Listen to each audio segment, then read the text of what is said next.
hope I can figure out how long the intro is without hearing.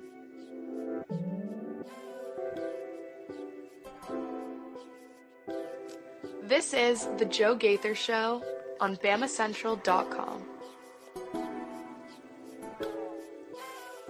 Good morning, Tuscaloosa.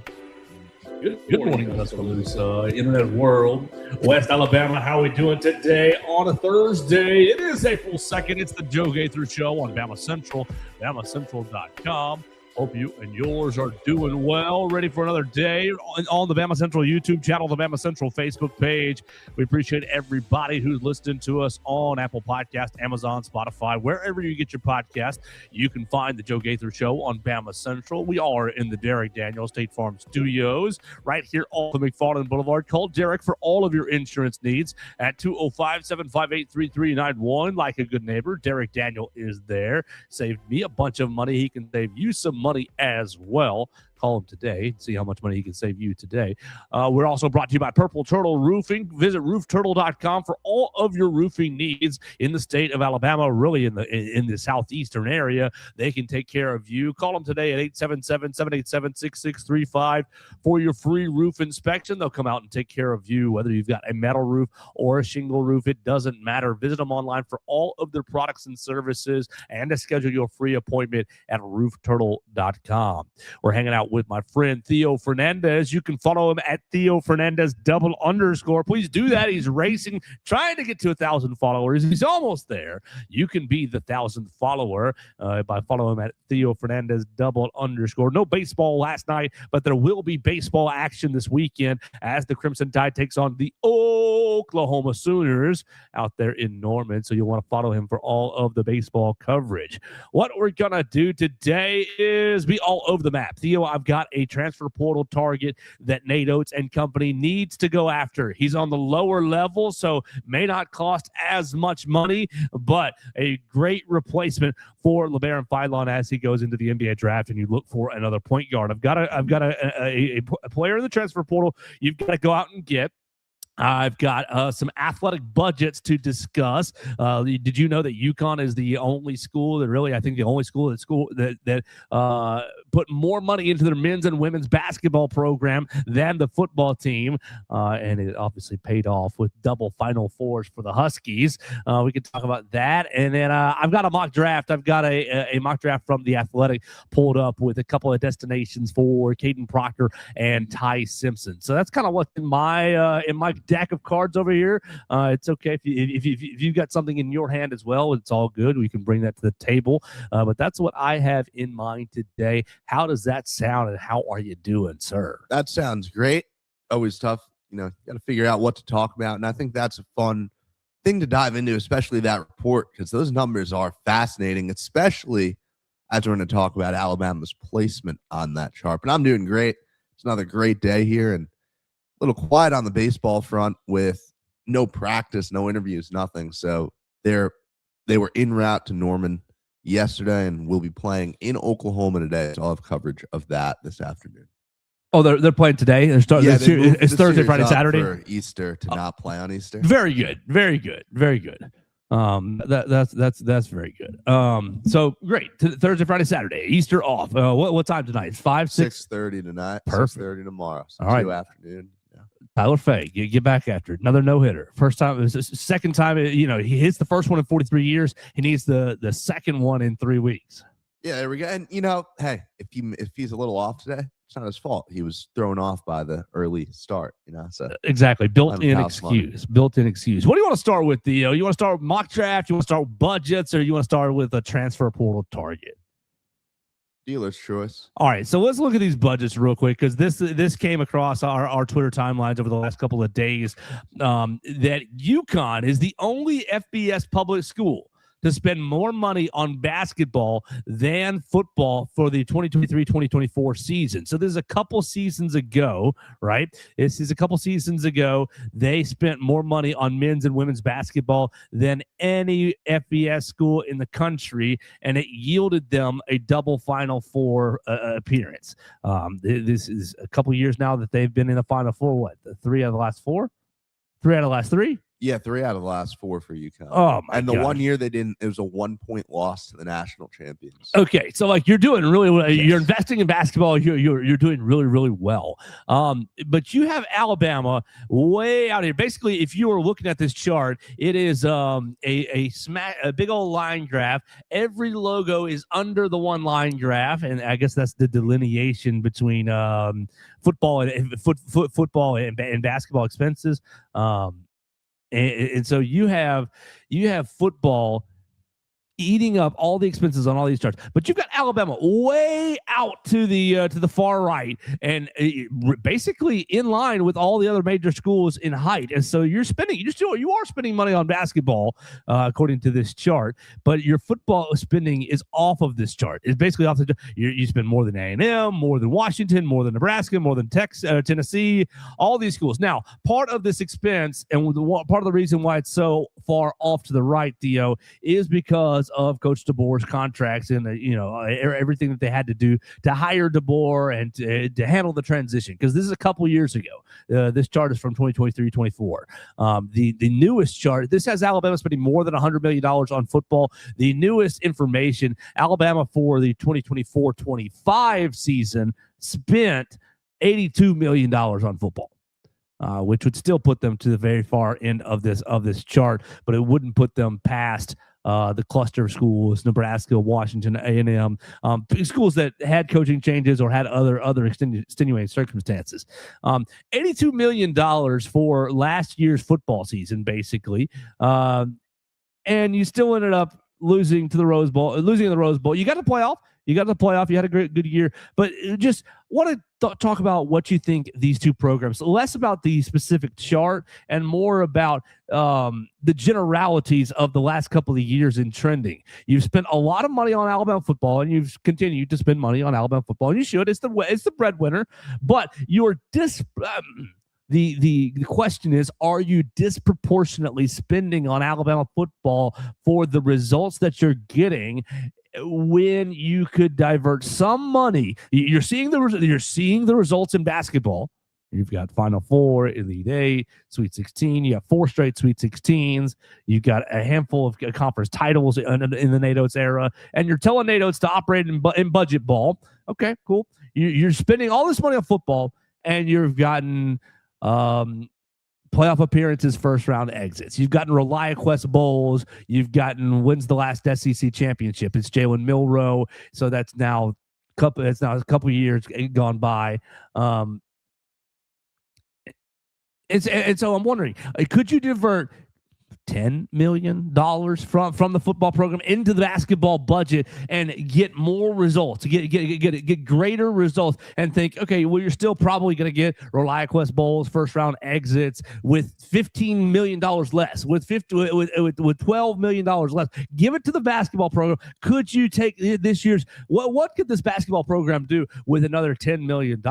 Could you have been in on Yaxel Lindebor? Could you have been in on AJ DeBanza? Could you have been in on some of these players that you've missed out on, and thus take the Sweet 16 to the Elite Eight, or from the Elite Eight, get you another Final Four, and get you another crack at a national championship? Is Alabama spending wisely with their athletic budget? I am the biggest college basketball fan out there. I love covering Alabama college basketball. You never divert a single penny away from this football program. And this is, you guys understand what football means for this university, for this fan base, what it does for revenue.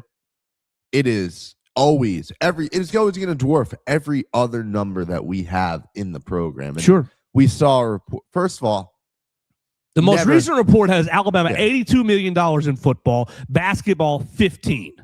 And then revenue-wise, it was football $64 million, Alabama $9 million. Basketball 9. Yes, million. Exactly. Never put full blind faith into these numbers because they're always, fudging, little movement here. The thing is, I looked at this chart, right, and I counted about 8 schools that were firmly above Alabama in basketball spending. And you had all the schools you'd expect, and then you had Ohio State in there. Louisville was in there. It was not that very many. Like Kansas, for example, was on about equal footing with Alabama. Meanwhile, we also saw a few weeks ago, here's Alabama 11th in spending in the SEC. So every number is going to be reported a little differently. We don't necessarily know where all that money is going. We don't necessarily know what is being attributed to, okay, what counts as basketball spending? What counts as football spending?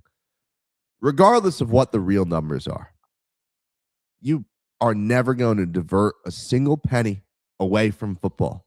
And it really doesn't matter what the results are. Football could go out and 2024 could become par for the course, right? For this program, let's say, for example. And you have a program that is not competing for college football playoffs, is falling short regularly. Well, guess what? That program is still propping up your entire athletic department. It's still propping up your whole university. The Alabama football brand, regardless of what happens on the field, is not going away. Look at Nebraska, right? And I know I'm giving a pure doomsday scenario here where Alabama does fall. I don't think that's going to happen per se, but even if it did, it would not matter. I love this basketball program. Throw up a comment from Owen Barnes. Someone says they want to be a Theo when they grow up. Thank you, John. I appreciate that one. Owen was talking about UConn's football and basketball team. I sure hope the basketball team gets more money, given how bad a UConn's football team is. Going on, Kentucky spent $22 million. It didn't make them better. Yes, we need to support Nate, but I agree, not diverting it away because of football success helps pay for basketball. Yes, and this is I went on the show with Owen Barnes. Thanks for the Barnes comment. on Bama. Barnes on Bama. Went on with him yesterday, and we were talking about roster construction. He said something that I really appreciated. Nate Oates builds this team for 5 to 7 games a year. And that is a great way of putting it, because when you think about this roster that Alabama has, it's always going to be competitive. Nate Oates is going to field a good team. And this was I thought, one of the best takes Owen had that really put things into perspective. You have to figure out how to beat these elite teams, right? And Alabama's fallen short the last couple of years. And you're going all in for 1 or 2 more players. Now, you don't know what difference they're going to make in these games. Basketball, the randomness of the tournament, I think, is a big piece of things where you need the big-time players. But when your success is always defined by, well, how many games did we win in one of the most random tournaments in sports? I think just going out and attacking it from a perspective of we need to get the Yaxel in the portal every single year. It's not feasible for Alabama, first of all. We don't know how much a difference it's going to make, second off. And like I said, it just all goes back to football. Now, We're hold never on. going to take any money. You said don't know how much of a difference it's going to make. You can't look me in the face and tell me that an AJ DeBanza, a Yaxel Lindeborg, a Caleb Holt type player is not making a big difference on what was it? Caleb Wilson for North Carolina broke his foot, whatever it was, but he was incredible. You can't tell me that one of these types of players that, okay, take me back to last year. Give me a Kaman Malawash on that team. And you can't tell me that an elite player with elite traits. Now, you think about Malawash, you think about maybe Ruben Chinilu, like an elite defensive big, rebounding defensive big wouldn't have made a huge difference on this. Or another scorer, thinking about AJ and thinking about Yak, like another scorer, another playmaking scorer with the ball in there. Like those types of players make big differences, become matchup nightmares. Why were we so, this is going to be a bad night against Michigan? Because we didn't have anyone on your entire roster of 9 healthy bodies that could guard Yaxel Lindeborg. Yes, I may have overstepped a little on that last. That's okay. Statement. That's okay. I'm just asking. No, I get what you're saying, and I understand. Yes, this team was, in theory, 1 or 2 players. No, it might away. have been. Look. One bad decision or a stacked up bad decision by Aiden Holloway might have made the difference. You have a second playmaker on the floor right there. Maybe Aiden Holloway gives you an explosive second half, picks up some of the slack that was left off. You might have already had the chemistry and the right formula in this year's team had you've been healthier in the front court, but then you had, bad decisions and injuries and some bad luck as well. Really kind of snake bit this team. It might have worked out. This might have been the roster. It might have been the ones. Another piece of this argument, I think, especially when you look at a program like Kentucky, where you see, yes, you spent all the money. It didn't matter. What is the upside on basketball? And I say this as in, I would love in every way, shape, and form to have a national championship banner hanging in Coleman Coliseum. When you have a program that is already operating as one of the best in the nation, right?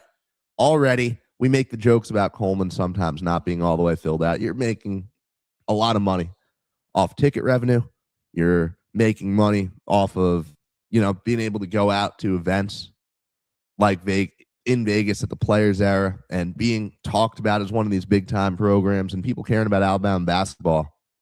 You're never going to become a blue blood or anything, right? I don't really know how much upside exists for Alabama basketball from a program perspective. And I don't know elaborate that I don't know the effect that it has on overall revenue, because at the end of the day, it all boils down to revenue, right? Yeah. Football has a reputation, number one, to protect, right? Reputation is one of the best programs in the nation. Number two, to grow, right? You succeed in this new era. Your reputation continues to build as, yes, Alabama, most successful program, 21st century, all that stuff. I think the upside on football succeeding remains so much higher. You look at the numbers, like 64 million, 9 million. How astronomically high can that football revenue get versus, I don't know what that basketball revenue could look like. But that is what it always boils down to. It just feels like basketball will always be pennies on the dollar to what this football program can produce. That's fair. Another comment from Owen Barnes. Yeah, go ahead. Pull it up. Problem I have with that idea is the cost of these players throws off the rest of your payroll. You can't pay Yaks 5 to 6 if LeBaron is making 1.7.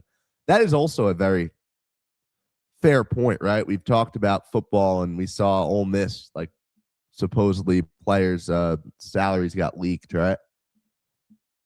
Basketball is such a different dynamic because of how small the roster is. So I think there's something to that too.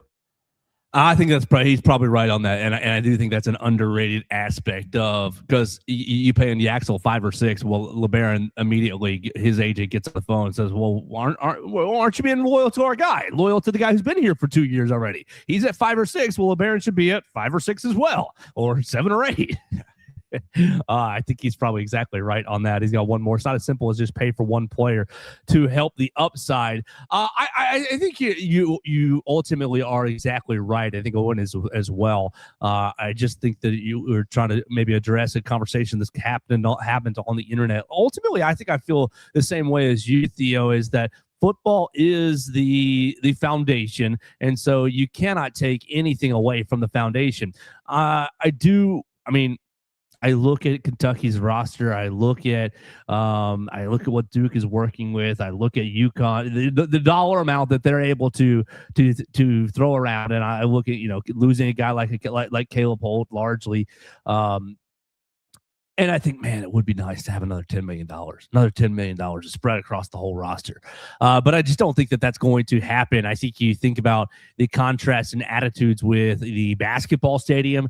I don't really think the administration is ramping up any sort of efforts to create plans for a new basketball arena, whereas the average Alabama basketball fan wants one tomorrow. And they're not wrong. I mean, you can like Coleman. I like Coleman. I enjoy it. But you can also see the appeal of a new stadium, a new arena. It would be appealing, but I'm personally fond of the tradition and of Coleman College. I'm fond of the airport hangar, and I think it's serving your purpose. You're getting enough out of it right now that it doesn't make sense to go spent a lot of money on a brand new arena, and ultimately, you never know how that's going to play out, as far as reaction and as far as money and how much it's going to cost and time and just everything that goes into that. I think I'm all on the same page with you, but seeing UConn on the other side of the line, whereas, oh wow, they are spending more on men's and women's basketball than their entire football program. Now their football their football program is buns, absolutely buns, but they're just to have the the double Final Four in the same season. Now that would be an absolute pipe dream, with the men's and women's basketball team both making the Final Four in the same year. Men's have done it recently. Women's, it was what, 91, 92? It was early 90s. Yeah, 90s. So it's been a long time for that program. One thing, Theo, you see the ladies hired a new basketball coach yesterday. Yes, they did. Oh, yeah. New basketball coach going to take Alabama to the promised land. Hey, Oklahoma's had some success. Pauline Love, the new coach, was the associate head coach at Oklahoma. Everyone seems to be happy with the hire.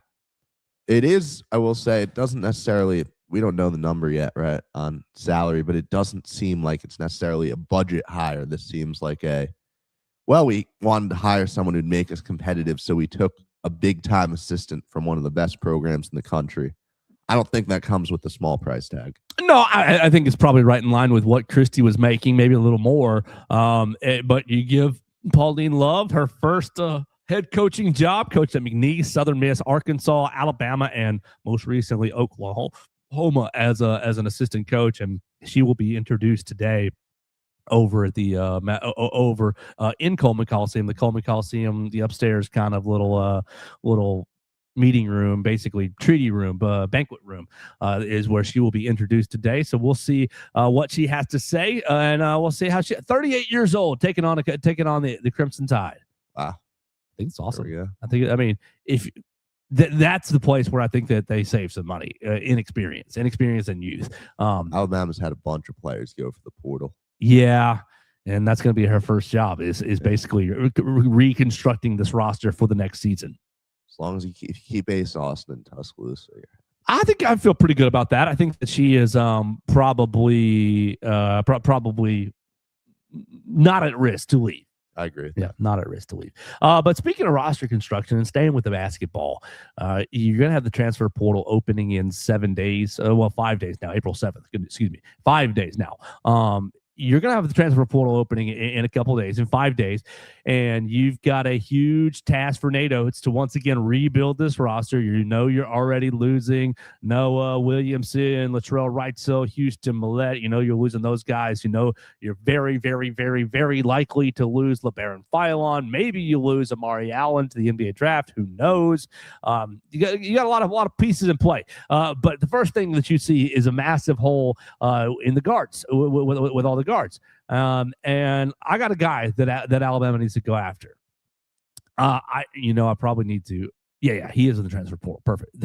Wait, let me double check myself. Yes, he is in the transfer portal already. But Alabama needs to go after this fella. There are only 3 players in college basketball, Theo, to post a 53% effective field goal percentage out of the pick and roll, while posting a 30% assist rate with 1 made 3-pointer a game. Can you name the 3 players? 2 of them, well, one should be very obvious to you, but one is a player that Alabama played, and the other is this player. I think one is Braden Smith. And one is not Braden Smith. That's okay. One more guess. And one is Darius Aiko. That's okay. LeBaron Philon is the obvious one. The other one, you played Christian Anderson to Texas Tech. That's all right. And this fella, you need to go out and get Alex Wilkins.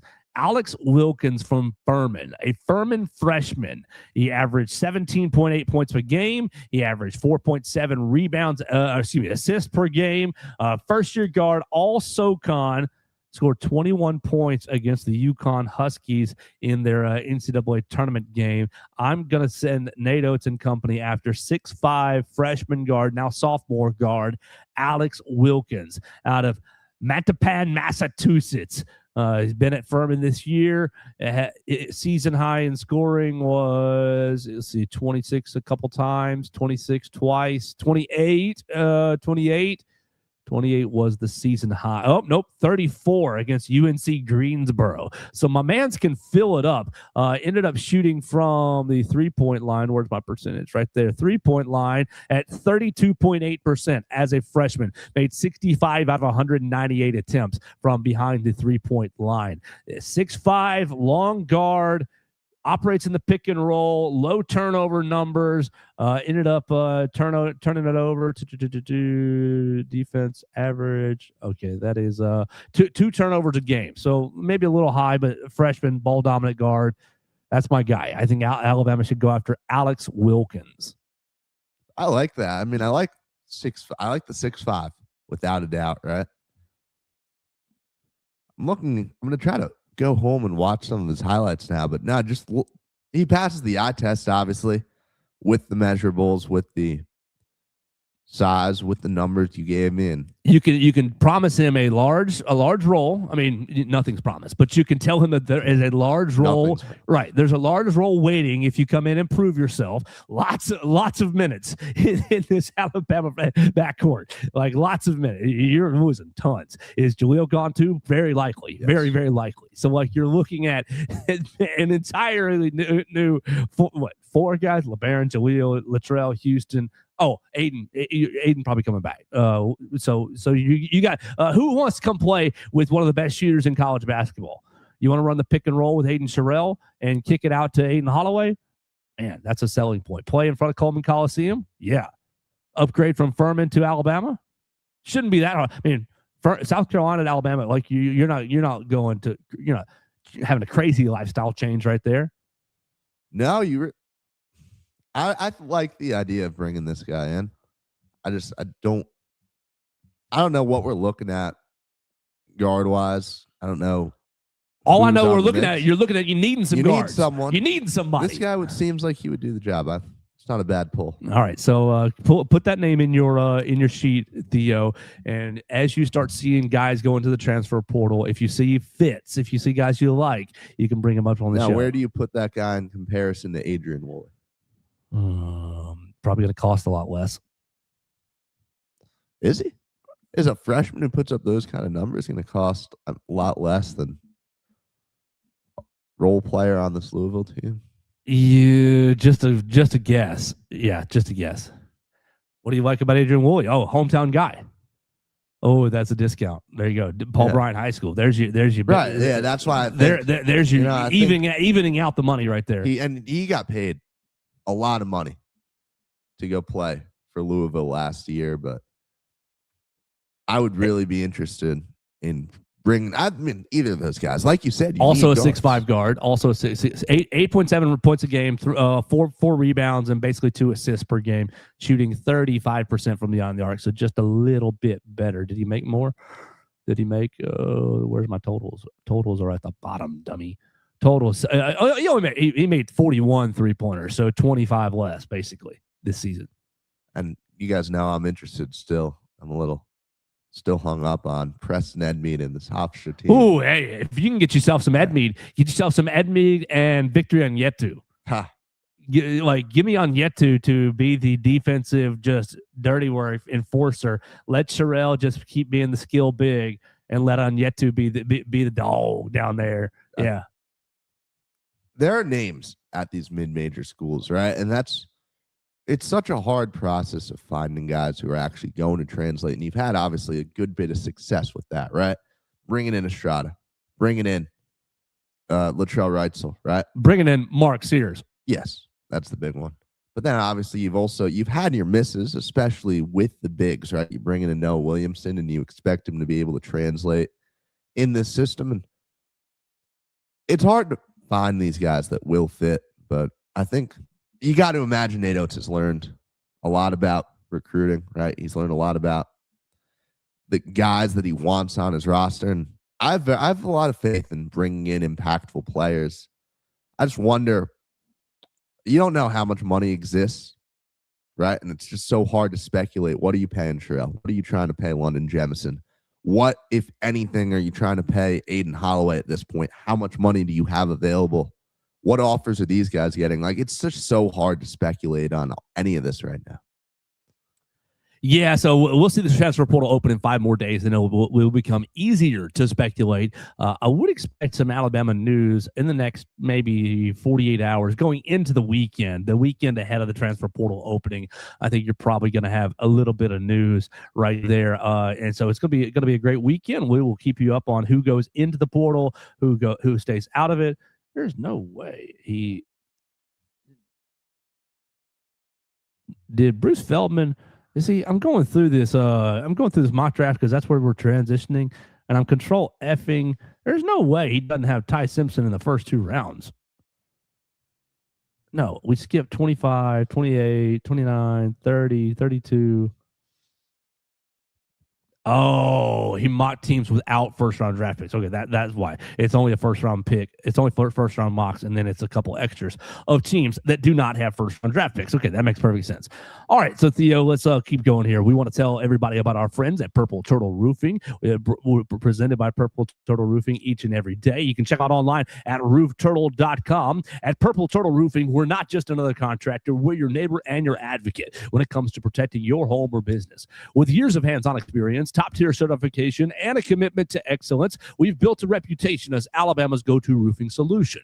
We specialize in residential roofing, commercial roofing, emergency storm repairs, full-on roof replacements, insurance claim support, and more. It doesn't matter if you have a metal roof or a shingle roof. You can call them today at 877-787-6635. They'll come out and give you a free roof inspection, let you know if you've got any trouble spots, if you've got some broken shingles, if you've got any screws loose on your metal roof. They'll come out and just inspect it, give you the information that you need first. Just because you have them out for an inspection doesn't mean you're buying anything, but that information is power, and you can make the proper decisions that you need to give you the peace of mind in your own home. So check them out today at roofturtle.com. Roofing with heart, built to last. Purple Turtle Roofing.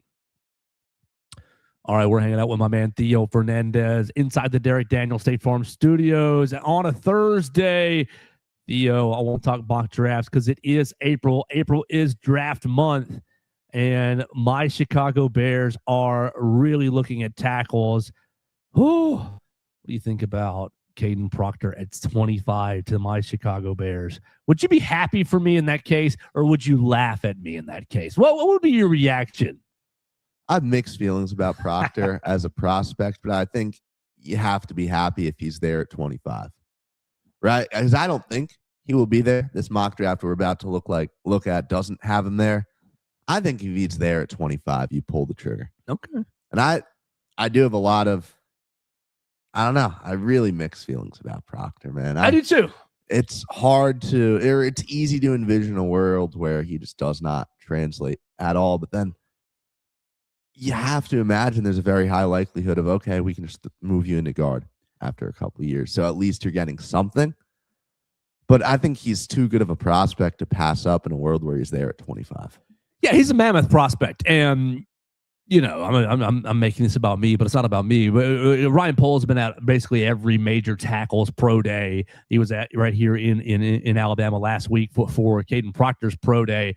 And I'm sitting exactly where you are. There is a world where he plays at 342, he plays at 338, at 347, somewhere in that range, and is a really good left tackle, good in pass protection, okay in run blocking. Problem is, he doesn't really fit the Bears system as far as getting out in space and moving and run blocking, but he is a great athlete for his size, as evidenced by everything that Alabama did with him this past season, and by evidence by Alabama encouraging him to lose weight, to be a great athlete. I can see it going both ways for him. If you get him at 25, he can be a tackle for you for 10 years and be solid, and you can be happy with the pick, or he can be unplayable and basically a reserve lineman by the end of the year.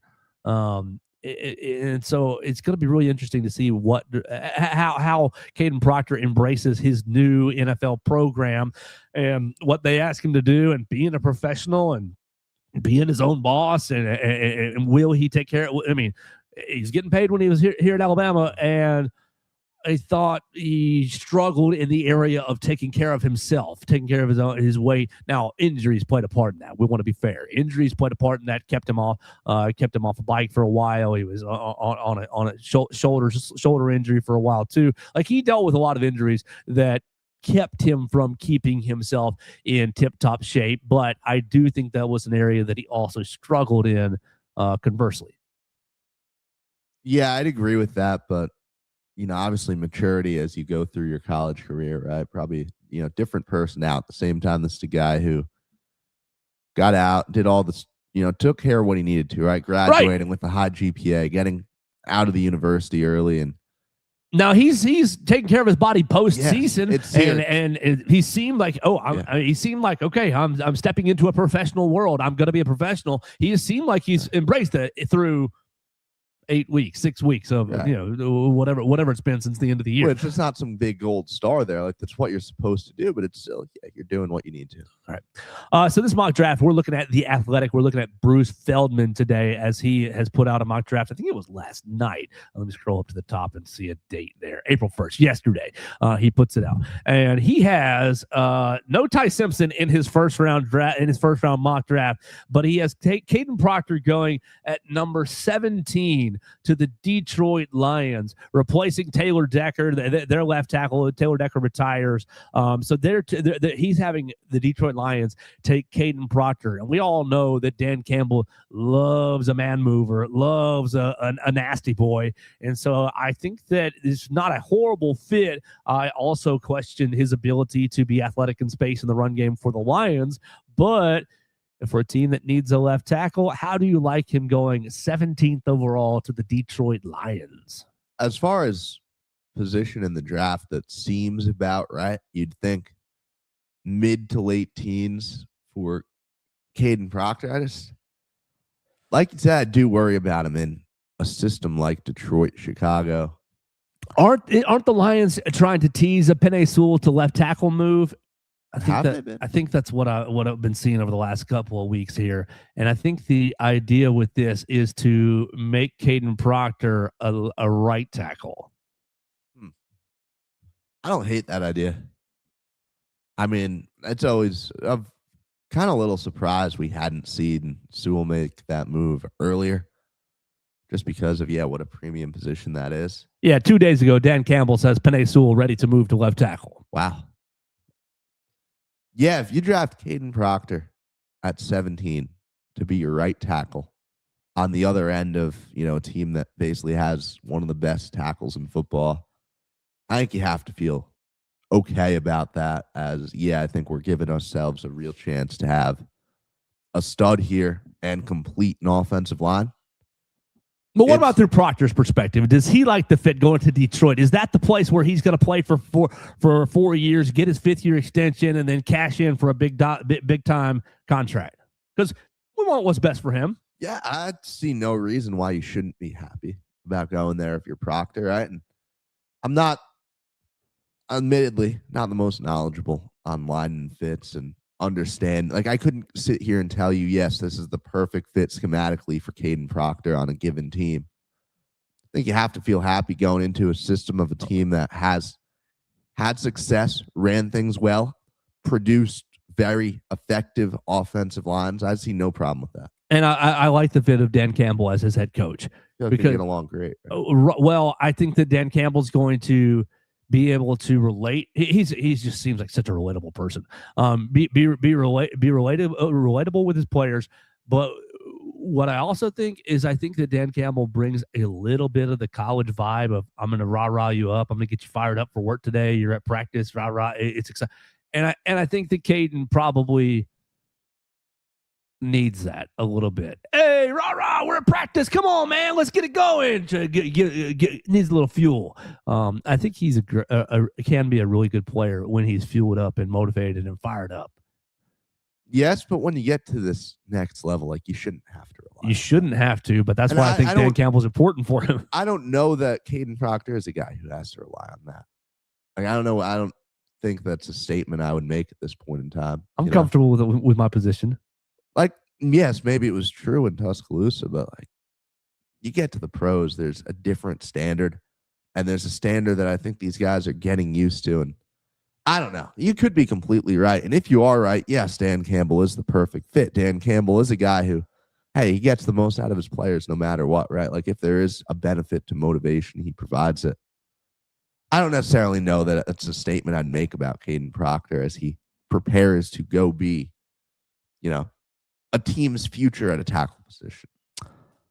Our last part of this mock draft discussion is the fact that there is only one quarterback in the entire mock draft. And of course, it is Fernando Mendoza going to the Las Vegas Raiders. Las Vegas Raiders signing Kirk Cousins to, back up Fernando Mendoza or start the first 6 weeks, start the first 4 weeks, and then turn it over to Fernando. But no Ty Simpson in this entire first round mock draft. Theo, your latest take blew up in your face a little bit, but and that's okay. That's what happens with takes. But your newest opinion, your newest stance prediction has been Ty Simpson, top 16 pick. Now, I'm standing firm with you there. I'll back you up there. I think he will be a top 16 pick. But Bruce Feldman of The Athletic says not even in the first round, and your reaction is? Yeah, so I'm planting the flag in the ground. I'm hard stance, just like I went a few weeks ago, and we're not even going to address that one now. But Ty Simpson will be going in the top half of the first round. I am confidently saying that. You're seriously telling me. I'll back you up on that. You are it's Theo's seriously telling me that a guy's going to go number 1 overall, and we're going to go 31 picks without a quarterback. It happens very, very rarely. 2013, EJ Manuel goes and no one else goes in the first round. 2020, it was 22, right? The really bad QB class, the Malik Willis, or was it 21? One of those with Malik Willis, the Pittsburgh quarterback. The Pittsburgh quarterback went to Pittsburgh. The tiny hands. Oh yeah, Kenny Pickett. Right? Yes, right. And then no one else. Yeah, terrible. Now those drafts are few and far between. Most other drafts, the story of the first round is, this. And the story of the whole lead up to the draft is, these QBs that, that some of them had mid-round grades. We didn't really know where they were going to go, but, they've looked really good in the lead up, and we think we're going to take them to be our future in the first round. That happens every single draft.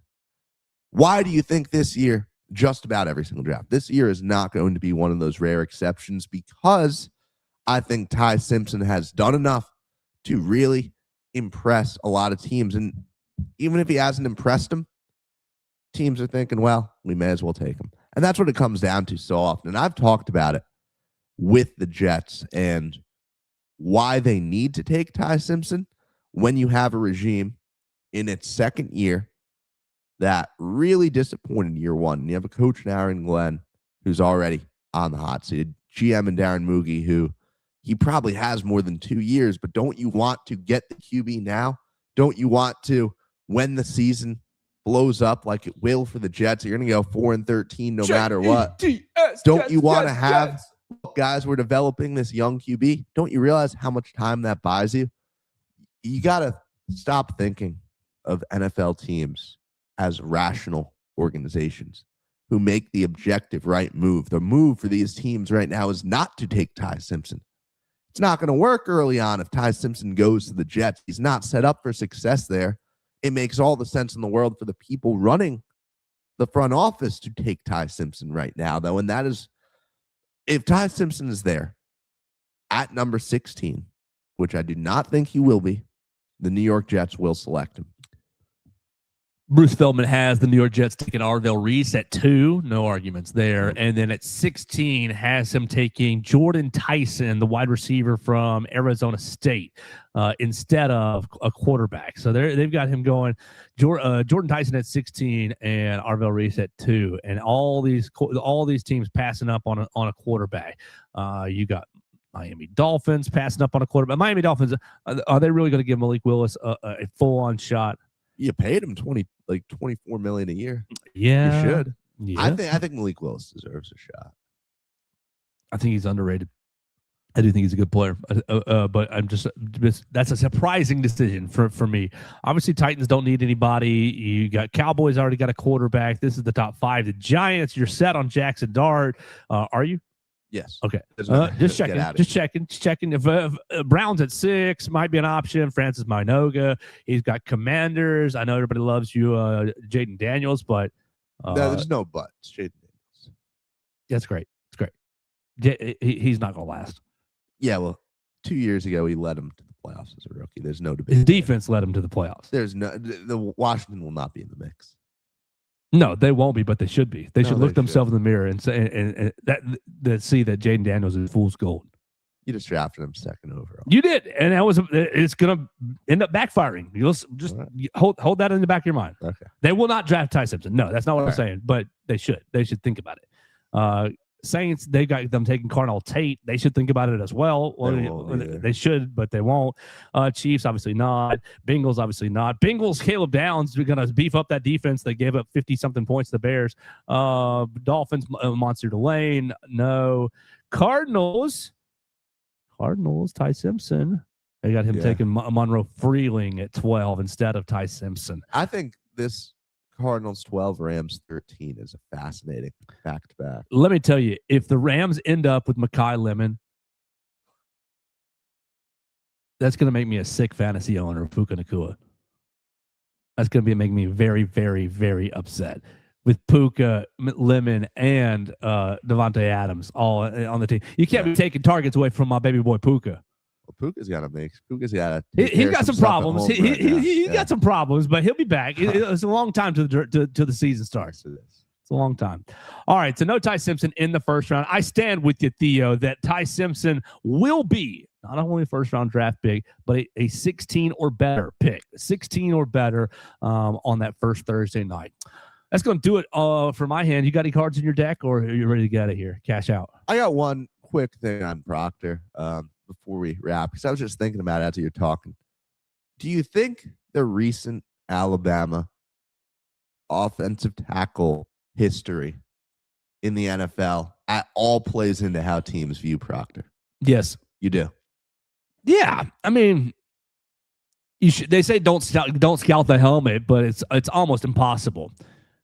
Is he going to turn out like Jedrick Wills and not be everything that you wanted? Is he going to turn out like Evan Neal? Thank you. Is he going to turn out Alex Leatherwood absolutely awful? Like, yeah, your last handful have been objectively bad players, not been able to translate into the NFL, and whether that's been their own doing, the fits with the team, or something else. Injuries washed up here at Alabama, used up here at Alabama maybe is a popular detractors line. I don't know that I always agree with that. I think that's kind of a hater's perspective. You come to college football to play football. If you're here, you're playing football. If you're anywhere, if you're Georgia, Ohio State, Texas, you're playing football. Injuries are part of the game. You might get beat up on the practice field. But yeah, I do. I think that it adds just a little element of the unknown. Oh, he could be awesome. He could be worth the first round pick, or he could be absolutely flame out, gain 50, be playing at 370 and can't move out of his stance. Yeah, I think that certainly plays a part. I just want to get the inside. Just a little bit. But I mean, it's obviously first scouting the player and getting to know the player. But yeah, I think just a little bit there as well. When you take an Alabama offensive lineman lately, it hasn't worked out. Yeah. This is the last one that did work out. Lennon Dickerson. Yeah, and he was a second rounder. Right, off a knee injury. Yeah. Was there anybody since then that's real? I mean, Tyler had a good year. Booker had a good year, but I'm not moved off one good year, and he's playing guard. My understanding is Latham is already viewed as a disappointment. Yes, for sure, 100%. Yes, my Titans friends think that he's a bum. It's unfortunate. Who is since the turn of the decade, right, to the 2020s, who has been selected as an offensive lineman that's worked out? Oh my gosh, you're gonna have to make me pull. At least I'm gonna give you Tyler Booker for now. I'm gonna give you Landon Dickerson for sure. Dickerson would have been a first rounder. Yeah, he's handled it. Let's see, because since 2020, is that what you want to go with? Yeah. I'll scroll all the way down to 2020. Yeah, I'm at 10, 2016, 18, 20. All right. Jedrick Wills, no. We're just looking at offensive linemen. Jedrick Wills, no. You keep scrolling. Next year, first rounders, nobody. Alex Weatherwood in 21, absolutely not. Leonard Dickerson, center, second rounder, definitely. Definitely has worked out. Deontay Brown, he's been fine for the. No. He's with the Panthers. Didn't really make a roster. Evan Neal, terrible with the Giants. Then 2022, first round pick, not good. You end up, now I'm in 2023. You've got Tyler Steen. That's who I was thinking of, the other Eagle. He's been fine. He hasn't been great, but he's been fine. And for a third round pick, fine. Okay, you continue on. JC Latham, 2024, seen as a disappointment. You nailed it. You continue on. Offensive guard Tyler Booker in 25. Good rookie year. We'll see. There are a lot less Alabama linemen in the league than I would have thought. Well, that's just the last handful of years. Yeah. I'm not, because I pulled up the whole list. There aren't that many. Well, you had, who's the center that just retired? Ryan Kelly just retired. And he was a late round. No, he was a first round pick. Was he? First round pick for the Colts. 16 overall, 17 overall for the Colts. Oh, maybe I'm mixing them up with someone. Who was someone was undrafted who just retired? J.C. Hassenauer, is that right? Or was it Bradley Bozeman? Bradley Bozeman. Wasn't Bozeman a sixth round pick? Sixth round pick, yeah. Right. Hadn't just retired. So, yeah, not as many as I thought. We'll see on Proctor if that plays into it at all. He's too good of a prospect to be a first rounder, you'd think. Well, we'll see. We'll find out. I think he will be a first round draft pick. People will be intrigued by his size. I'm just hoping that he's picked before 25. Don't tempt my boy Ryan Poles, because he'll do it. He'll fall in love with size, with traits, with potential. So we'll see.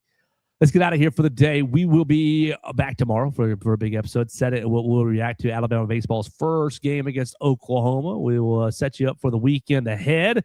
Final Four this weekend. No Alabama involved, but we'll talk about it a little bit tomorrow. We will maybe Theo will come up with a prospect that Nate Oates needs to go after in the transfer portal. If not, I'll find one more. Maybe we'll talk about this Chris Lowe article tomorrow with Kalen DeBoer saying the transfer portal targets are better and cheaper than the departees. So we'll find out if that's true or not. We had a lot of fun with you guys today. We appreciate y'all hanging out with us on the BamaCentral YouTube channel, on the BamaCentral Facebook page, Apple Podcasts, Amazon, Spotify. Have a great day, and we'll talk to you tomorrow right here on the Joe Gaither Show on BamaCentral, BamaCentral.com.